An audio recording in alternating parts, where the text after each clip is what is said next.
Unit 4 topics. We'll look on into requirement modeling, flow behavior, patterns, and web apps. So, what is requirement modeling for web apps? Requirement analysis does not take time, but solving the wrong problem takes even more time. So, the question of every web app developer is simple. Are you able to understand the requirements of the problem? If yes, then you can skip the requirements modeling, but if no, you need to understand it. The degree to which requirements modeling for web apps is emphasized on the following factors: the size, the complexity of the web app increment, the number of stakeholders, and the size of the web app team. Then we have the flow-oriented modeling. It represents how data objects are transformed as they move through the system. Data flow diagram (DFD) is a diagrammatic form that is used, considered by many to be an old school approach, that is an old approach, but continues to provide a view of the system that is to be unique, and also it is used as a supplement other analysis model elements. So this is a flow model. Here you can see that every computer based system is an information transform. As you give the input, you go through a computer based system and then it generates a specific output. These are the notations for the flow modeling. You can see a square shape which represents, symbolizes external entity.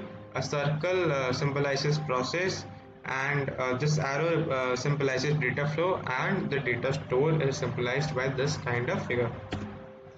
Then we have is behavioral modeling. The behavioral model indicates how software will respond to external events or stimuli. To create such a model, the analyst must perform the following step. He must evaluate all use cases to fully understand the sequence of interaction within the system and identify events that drive the interaction sequence and understand how these events relate to specific objects. Thus, he should create a sequence for each use case and build a diagram for the system. Also, we should review the behavioral model to verify the consistency and the accuracy of the model. Making a list of the different states of system. So how does the system behave?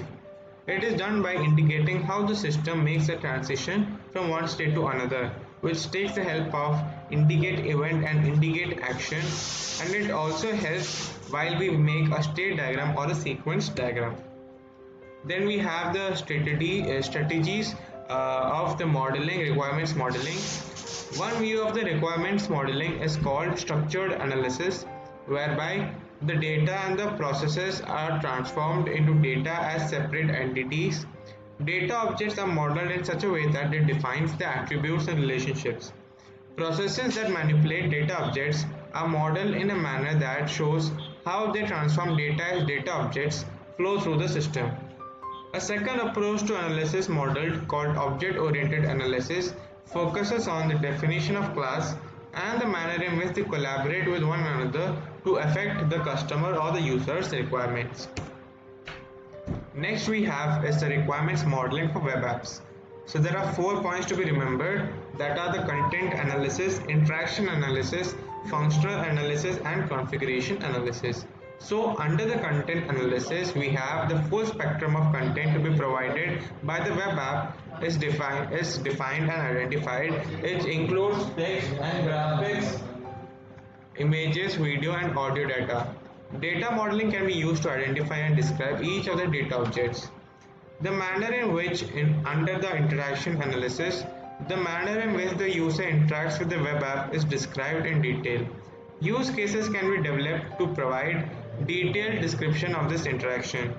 Under the functional analysis, we have the functions that take place which will be taking care of the operations applied to the web app content, and it also implies other processing functions. Under the configuration analysis, the environment and infrastructure are taken into picture. Now we go through the software design process under the software engineering. So the design phase of software development deals with the transforming of the customer's requirements as are required in the SRS document into a form of implementable or rewritable using a programming language.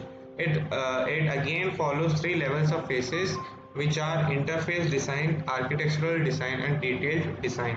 So here you can see the flow chart whereby you can see the first step is the analysis and document, which is linked by the evaluation of the system document and generation of architecture, evaluation of the architecture, then connection with the generation of detailed design and evaluation of the detailed design, and finally you review the design. So we'll go in depth in the next slide. So what is interface design? Interface design is a specification of the interaction between a system and its environment. This phase proceeds at a higher level of abstraction with respect to the inner workings of the system. That is, during the interface design, the internal of the systems are completely ignored, and as the system is treated as a black box, which simply means that the attention is focused on the dialogue between the target system and the user devices and the other system which is present at its periphery. The design problem statements produced during the problem analysis step should identify the people, the system, and the devices which are collectively called agents. The following should be kept in mind while dealing with the interface design. Precise description of events in the environment or messages from the agents to which the system must respond. Precise description of the events or messages that the system must produce. The specification on the data and the formats of the data coming on and into the system. Specification of the ordering and the timing relationships between the incoming events and messages, and also the outgoing events or outputs. Next we look on into what is architectural design.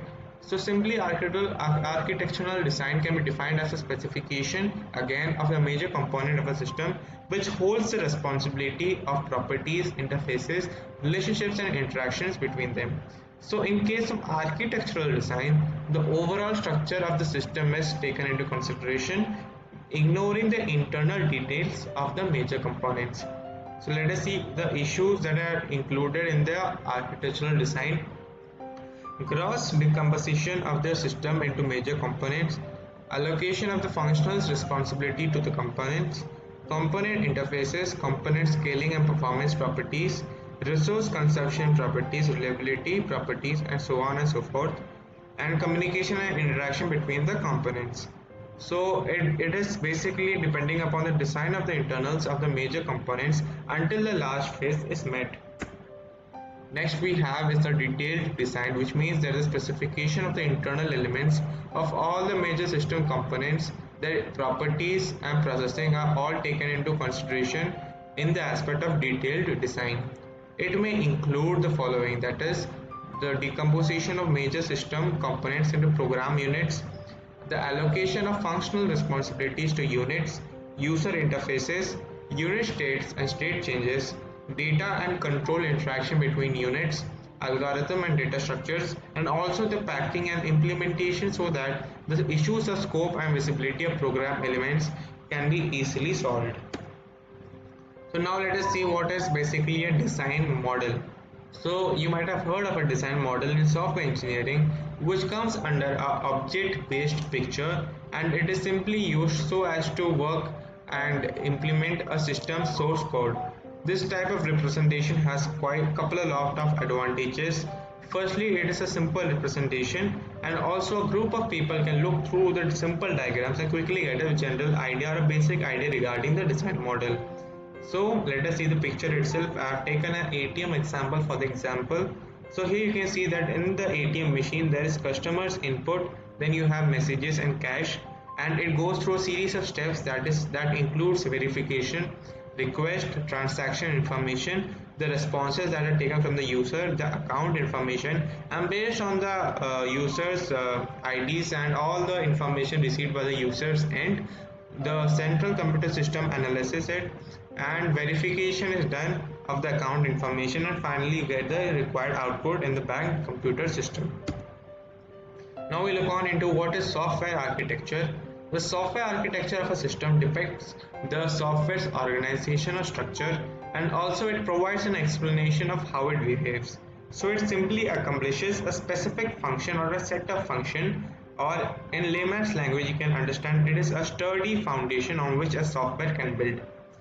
A series of architectural design decisions and trade-offs impact quality, performance, maintainability, and overall success of the system, failing which common problems and long-term consequences can put your system at risk. There are multiple high-level architecture patterns and principles which are commonly used in modern systems, but often these systems are called architectural design. So the software needs to install upon the architectural design to represent the design of a software. IEEE defines architectural design as the process of defining a collection of hardware and the software components and their interfaces to establish the framework for the development of a computer system. Each style will describe a system category that consists of a set of components that will perform a function required by the system. A set of connectors will help in coordination, communication, and cooperation between the components. Conditions that how components can be integrated to form the system. Semantic models that help the designer to understand the overall properties of the system. Under this, we have the data centered architecture, which stores the architecture and is frequently used to update, add, or delete or modify the data present in the store. And then we can see in the figure there is a typically data centered style. We can see client software around it where it accesses a central repository. The repository into a blackboard when data related to client or data of interest for the change of notifications is done using the client software. This data-centered architecture will provide integrability. This means that the existing components can be changed and new client components can be added to the architecture without the consent or the permission of the concern of other clients. Data can also be passed among using the form of blackboard mechanism. Second, we have the data flow architecture. This kind of architecture deals with the input data to be transformed into output data through computational manipulative components. It uses pipe and filter method, and the pipes are used to transfer data and each filter work independently so that they perform the specific form and keep working with the neighboring filters. If the data flow degenerates into single line of transform, then it's termed as a batch sequential, and hence it has a series of sequential components to filter it or transform it. You can see the diagram for better reference. Then we have the topic of coupling and cohesion. So basically designing is done in a two-part iterative process whereby it first reaches a part called conceptual design that tells the customer what the system will do, and secondly we have the technical design that allows the system builders to understand the actual hardware and software needed for the customer's problem. So coupling is a measure of the degree of interdependence between the modules. A good software will have low coupling, and cohesion is a measure of the degree to which the elements of the module are functionally related. So it is a degree whereby the elements performing a single task contained in a component. Cohesion is an internal glue that keeps all the modules together. So a good software will have a high cohesion. Then we have the component level design for web apps. So a well-defined cohesive function manages it well. A cohesive package of functionality provides the end user with some required capability. So in web apps, we often see content design and functional design. So content design at component level is it focuses on content objects and the manner in which the packing may take place in the form of presentation to a web app. The formality of a content design at the component level should be tuned to the characteristics of the web app to be built. The size and the complexity grows along with the organizing of content in a way that it allows easier reference and design. For example, considering a web-based video surveillance capability, so many of the users will be able to select and control any of the cameras present in part of floor and also access the capture images from all the cameras. Now we look on into what functional design in a component level means. Modern web applications deliver increasingly sophisticated process, and it does the following functions, that is to perform localized processing to generate content and navigation capability in a dynamic fashion. It provides computation of the data and processing. It provides us database which is sophisticated and related to query and access, and also establishes data interfaces with external corporate systems. So these all are achieved through capabilities of designing and constructing a web app and the functional component that are similar and similar to form and software components for conventional software. So Next, we'll be looking into the topic called component-based development. So, component-based development is a procedure that takes place of taking into consideration the design, the development of computer-based system, which will be helping to reorganize the reusable software, component-based software engineering. Now we'll look on into some of the points.